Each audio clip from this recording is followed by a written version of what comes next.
Operation lotus rocket ಬಿಜೆಪಿಯಿಂದ ಕಡೆ ಆಟ 4, 6, 8 4 ಕಳೆದೋಗಿದೆ. ಹಾಗಾದ್ರೆ 6 ನಾಳೆ ಏನಾಗುತ್ತೆ ನೋಡೋಣ. 8ನೇ ತಾರೀಕಿಗೆ ಏನಾಗುತ್ತೆ ನೋಡೋಣ. ಕೈಗೆ ಸಿಕ್ಕವರು ಜಾರಿಕೊಳ್ತಾ ಇದ್ರು ಕೂಡ ಬಿಎಸ್ವೈ ಬಿಟ್ಟಿಲ್ಲ ಪಟ್ಟದ ಆಸೆ. ಬಿಜೆಪಿ ವಲಯದಲ್ಲಿ ಇವತ್ತು ಭರ್ಜರಿ ಚಟುವಟಿಕೆ ಆಗುತ್ತೆ. ಆಪರೇಷನ್ ಕಮಲಕ್ಕೆ ಯಡಿಯೂರಪ್ಪನವರು ಮಾಸ್ಟರ್ ಪ್ಲಾನ್ ಅನ್ನ ಮಾಡ್ಕೊಂಡಿದ್ದಾರೆ. ಹಾಗಾದ್ರೆ ಆ ಮಾಸ್ಟರ್ ಪ್ಲಾನ್ ಏನು? ನಿಮ್ಮ ಪಬ್ಲಿಕ್ ಟಿವಿಯಲ್ಲಿ ಆಪರೇಷನ್ ನ ಇಂಚಿಂಚು ಮಾಹಿತಿಯನ್ನ ಕೊಡ್ತೀವಿ. ಇಲ್ಲ ನಾವು ಬಿಡೋದಿಲ್ಲ, ನಮ್ಮ ಪ್ರಯತ್ನವನ್ನ ಮಾಡೇ ಮಾಡ್ತೀವಿ, ಅಧಿಕಾರವನ್ನ ಪಡಿತೀವಿ ಅಂತ ಹೇಳಿ ಪಣವನ್ನ ತೊಟ್ಟು ನಿಂತಿದ್ದಾರೆ ಯಡಿಯೂರಪ್ಪನವರು. ಈ ನಿಟ್ಟಿನಲ್ಲಿ ಕೊನೆಯ ಆಟವನ್ನ ಆಡ್ತಾ ಇದ್ದಾರೆ. ಹಾಗಾದ್ರೆ ಏನದು ಕೊನೆಯ ಆಟ ನೋಡೋಣ ಇನ್ನು ಕೆಲವೇ ಕ್ಷಣಗಳಲ್ಲಿ. ಹಾಗಾದ್ರೆ ಯಡಿಯೂರಪ್ಪನವರ ಕೊನೆಯ ಆಟ ಏನು ಅನ್ನೋದಕ್ಕೆ ಸಂಬಂಧಪಟ್ಟಂತ ಡೀಟೇಲ್ಸ್ ನಿಮ್ಮ ಮುಂದೆ.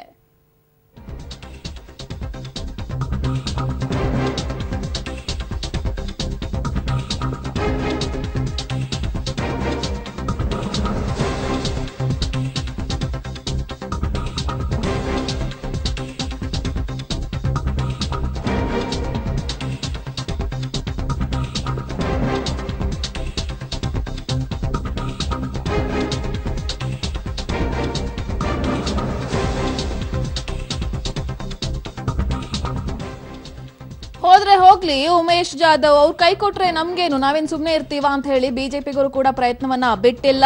ಈ ಸರ್ಕಾರನ ಬೀಳಿಸಲೇಬೇಕು ಅಂತ ಹೇಳಿ ಕೇಸರಿ ಪಾಳಿಯ ಪಣವನ್ನ ತೊಟ್ಟು ನಿಂತ್ಕೊಂಡಿದೆ.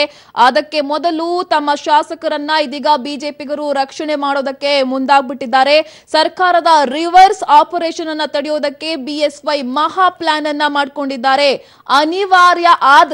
ಅನಿವಾರ್ಯ ಇದ್ರೆ ಮತ್ತೆ ರೆಸಾರ್ಟ್ ರಾಜಕಾರಣಕ್ಕೆ ಬಿಜೆಪಿ ಪ್ಲಾನ್ ಅನ್ನ ಮಾಡಿಕೊಂಡಿದೆ. ಮಧ್ಯಾಹ್ನ ನಡೆಯುವಂತಹ ಶಾಸಕಾಂಗ ಸಭೆಯ ಬಳಿಕ ಎಲ್ಲಾ 104 ಶಾಸಕರನ್ನ, ಬಿಜೆಪಿಯ 104 ಶಾಸಕರನ್ನ ರೆಸಾರ್ಟ್ಗೆ ಶಿಫ್ಟ್ ಮಾಡೋದಕ್ಕೆ ಇದೀಗ ಬಿಜೆಪಿ ಹೈಕಮಾಂಡ್ ನಿಂದಲೇ ಒಂದು ಮೆಸೇಜ್ ರವಾನೆಯಾಗಿದೆ. ಅದರಂತೆ ಶಿಫ್ಟ್ ಮಾಡುವಂತ ಚಾನ್ಸಸ್ ಕೂಡ ಇದೆ. ಮಧ್ಯಾಹ್ನ ನಡೆಯುವಂತಹ ಶಾಸಕಾಂಗ ಸಭೆಯ ಬಳಿಕ ರೆಸಾರ್ಟ್ ಪಾಲಿಟಿಕ್ಸ್ ಶುರುವಾಗಬಹುದು. ಬಿಜೆಪಿ ಶಾಸಕರಿಗೆ ರೆಡಿ ಆಗಿದೆ ಬೆಂಗಳೂರಿನ ಹೊರವಲಯದ ರೆಸಾರ್ಟ್. ಆಲ್ರೆಡಿ ರೆಸಾರ್ಟ್ ಕೂಡ ಬುಕ್ ಆಗಿದೆ.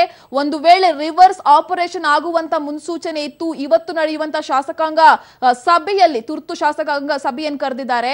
ಇಲ್ಲಿ ಒಂದಷ್ಟು ತೀರ್ಮಾನವನ್ನ ತೆಗೆದುಕೊಂಡು ಎಲ್ಲಾ 104 ಶಾಸಕರನ್ನ ಬೆಂಗಳೂರು ಹೊರವಲಯದಲ್ಲಿರುವಂತಹ ರೆಸಾರ್ಟ್ಗೆ ಶಿಫ್ಟ್ ಮಾಡೋದಕ್ಕೂ ಇದೀಗ ಪ್ಲಾನ್ ಅನ್ನ ಮಾಡ್ಕೊಂಡಿದ್ದಾರೆ. ಯಾಕಂತ ಹೇಳಿದ್ರೆ ಇಲ್ಲಿ ಬಿಜೆಪಿಗರಿಗೂ ಕೂಡ ರಿವರ್ಸ್ ಆಪರೇಷನ್ ಆಗಬಹುದು, ಆಗ್ತಾ ಇದೆ, ಹದ್ದಿನ ಕಣ್ಣನ್ನ ದೋಸ್ತಿಗಳು ಇಟ್ಟಿದ್ದಾರೆ ಅನ್ನೋದು ಗೊತ್ತಾಗ್ಬಿಟ್ಟಿದೆ.